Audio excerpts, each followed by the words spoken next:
नमस्कार दोस्तों, आप सभी लोगों का स्वागत है आपके अपने चैनल नर्सिंग एस्पिरेंट पर। मैं ऋतिक लेके आया हूँ एक नया टॉपिक जिसका नाम है infertility.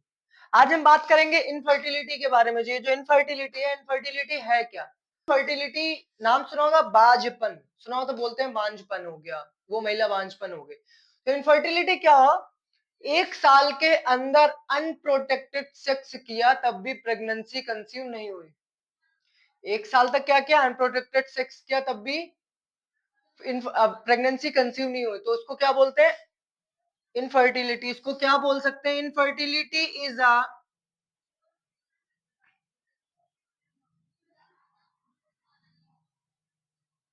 Infertility is failure to conceive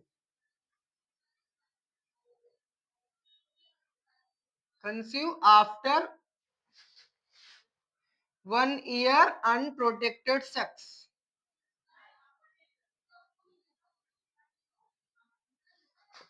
अभी आपको क्या बताया? इनफर्टिलिटी फेलर टू कंसीव है एक आफ्टर कब? 1 year तक अनप्रोटेक्टेड सेक्स किया तब भी। अब ये इनफर्टिलिटी होती कितने टाइप की? तो इनफर्टिलिटी है वो 2 टाइप्स की होती है। कौन कौन से? एक तो हो गया प्राइमरी। ये कितने टाइप्स की है? 2 टाइप्स की। एक की हम क्या बात, एक हो गया प्राइमरी, दूसरा हो गया सेकेंडरी। अब प्राइमरी इनफर्टिलिटी क्या होती है? प्राइमरी इनफर्टिलिटी का मतलब है कि अभी तक एक भी बार प्रेगनेंसी कंसीव नहीं हुई, मतलब कभी भी नहीं हुई, कभी भी नहीं हुई प्रेगनेंसी। इसमें प्रीवियस प्रेगनेंसी हो गई है बट नेक्स्ट प्रेगनेंसी कंसीव नहीं हो गई। प्रीवियस प्रेगनेंसी कंसीव हो गई है बट नेक्स्ट प्रेगनेंसी कंसीव नहीं हो रही। तो ये तो है 2 टाइप्स की इनफर्टिलिटी। पहला क्या है? प्राइमरी। दूसरा क्या है? सेकेंडरी।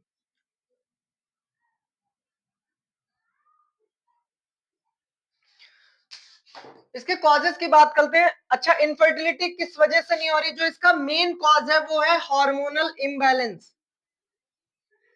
जब हार्मोनल इम्बैलेंस होगा तो इनफर्टिलिटी मतलब प्रेगनेंसी कंसीव नहीं होगी।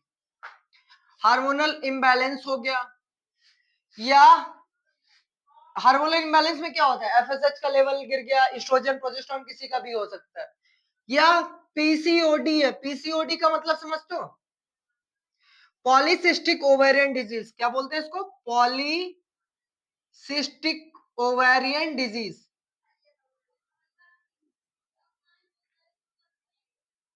पॉलीसिस्टिक ओवेरियन डिजीज, या कोई ट्यूमर है, या कोई ट्यूमर है, या जो प्रेगनेंसी कंसीव कर रही है महिला वो अल्कोहल इंड्यूस्ड है, वो अल्कोहल इंटेक करती है एक्सेसिव मात्रा में, या ड्रग एब्यूज है।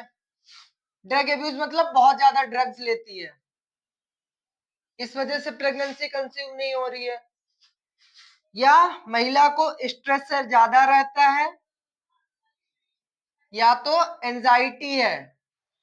जब स्ट्रेस ज्यादा होगा या एंजाइटी होगी तब कहां से होगी? या पेशेंट फैटी है, ओबेसिटी है, प्रॉपरली कंसीव नहीं हो पा रहा है।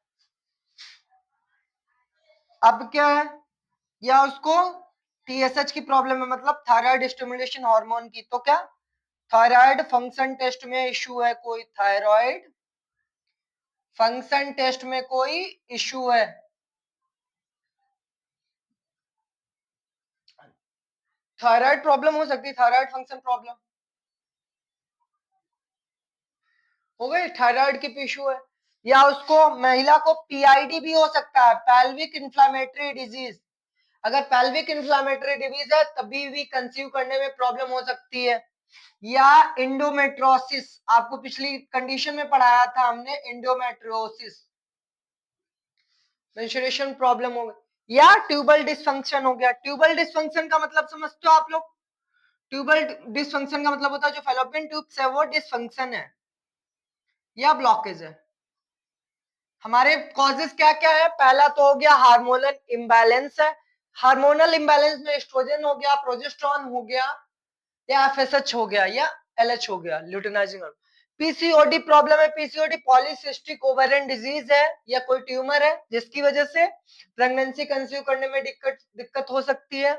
अल्कोहल इंटेक या ड्रग अब्यूज, जो महिला ज्यादातर अल्कोहल इंटेक करती है उनकी वजह से, या पेशेंट को या महिला को स्ट्रेस है, एंजाइटी है, या ओबेसिटी है, या थायराइड की कोई प्रॉब्लम है, या पीआईडी है, पैल्विक इंफ्लेमेटरी डिजीज है, या एंडोमेट्रियोसिस है। लास्ट क्या है, ट्यूबल डिसफंक्शन, मतलब जो फैलोपियन ट्यूब का ट्यूबल है वो डिसफंक्शन, अच्छे तरीके से वर्क नहीं कर रहा, फंक्शनिंग नहीं है। ये तो थे कॉजेज। कॉज तो पता चल गया, अब डायग्नोस्टिक कैसे करेंगे, इसको डायग्नोस कैसे करेंगे, तो इसकी डायग्नोसिस क्या है, हम लोग डायग्नोस्टिक क्या क्या करेंगे।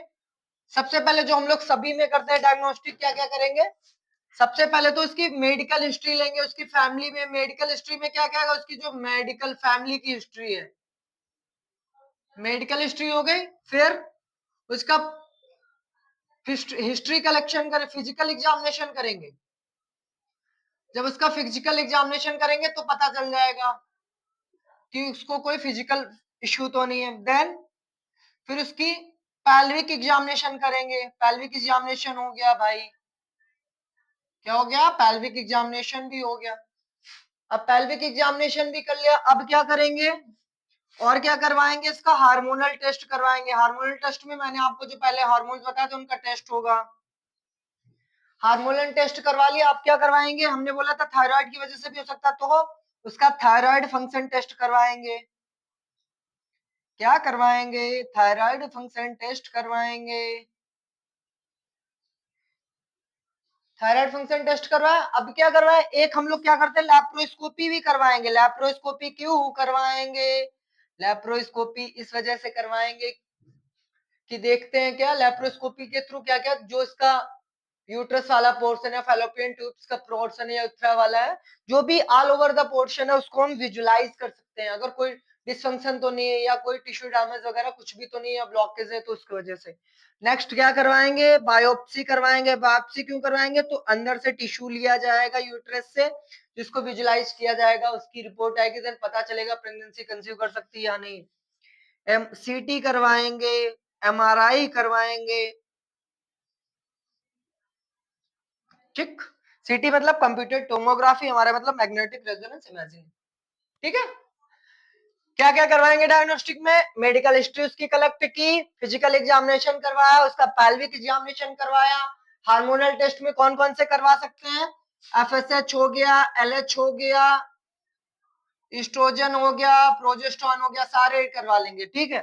थायराइड फंक्शन टेस्ट क्यों करवा रहे हैं, क्योंकि थायराइड की हो सकता है थायराइड प्रॉब्लम की वजह से उसको प्रेगनेंसी कंसीव ना हो रही हो, लैप्रोस्कोपी करवाएंगे। फिर देन बायोप्सी करवाएंगे, फिर एक्स या सीटी हमारे कर एक्सरे भी करवा सकते हैं, clarify to identify the clarify, clarify करने के लिए एक्सरे भी करवा सकते हैं, ठीक है।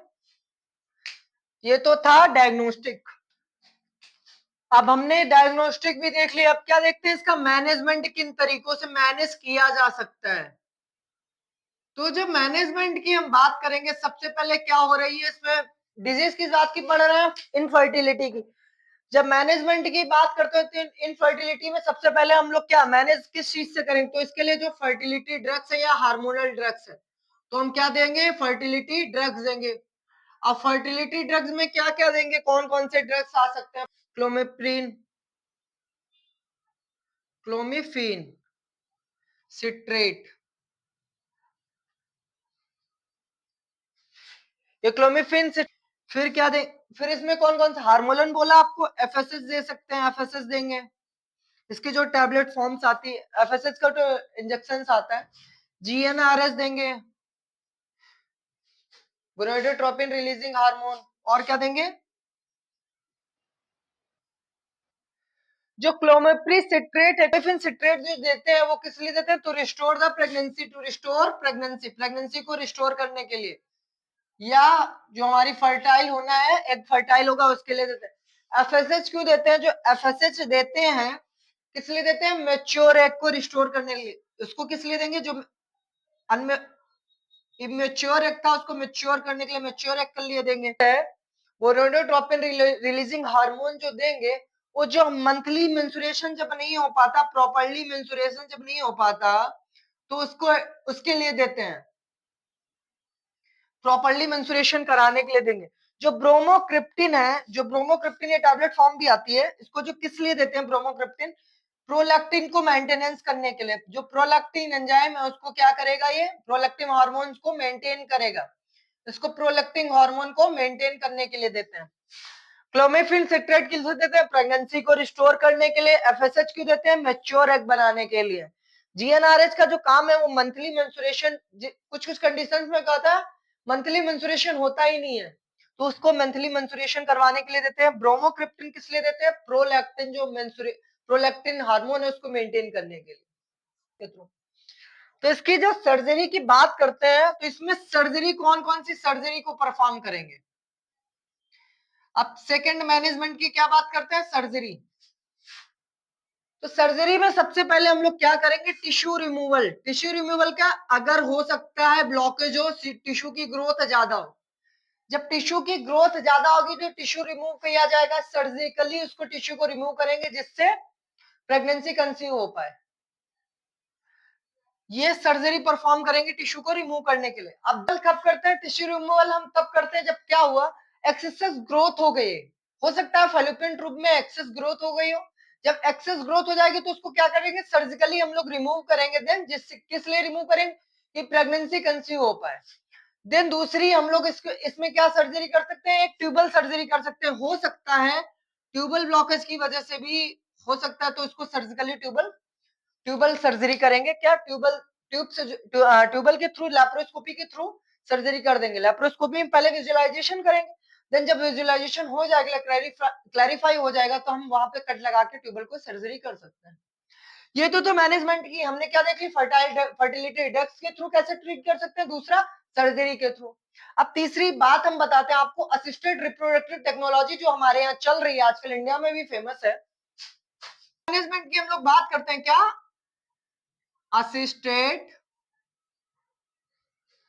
Assisted reproductive technology. जो असिस्टेड रिप्रोडक्टिव टेक्नोलॉजी की हम बात करते हैं, इसमें कौन कौन सी टेक्नोलॉजी आती है? हम आपको सबसे पहले टेक्नोलॉजी की हम बात करते हैं इंट्रा यूट्राइन इंसेमिनेशन।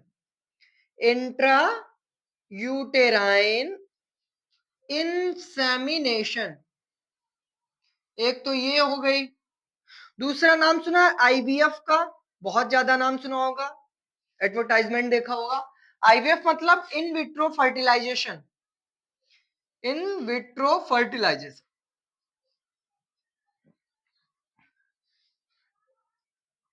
इन विट्रो फर्टिलाइजेशन। थर्ड क्या है? Zygote implantation transfer. Zygote implantation transfer.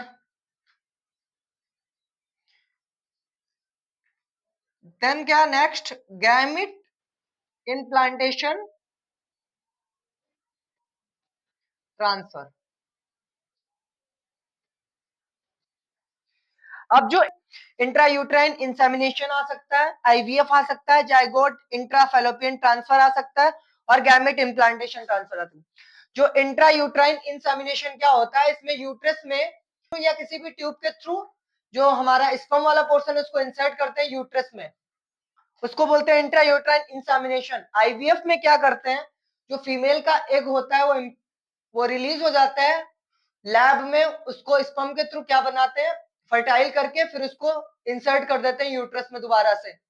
Then बात करते हैं जाइगोट इंट्राफैलोपियन ट्यूब में क्या करते हैं? इसमें जाइगोट को बना के, जाइगोट जब बन जाएगा तो उसको लैब में ही जाइगोट बनाते हैं, देन उसको क्या करते हैं? फैलोपियन ट्यूब में प्रोड्यूस कर देते हैं। फैलोपियन ट्यूब में जब फिक्स हो जाएगा तो वहां पे क्या होगी? प्रेगनेंसी कंसीव हो जाएगी डायरेक्टली।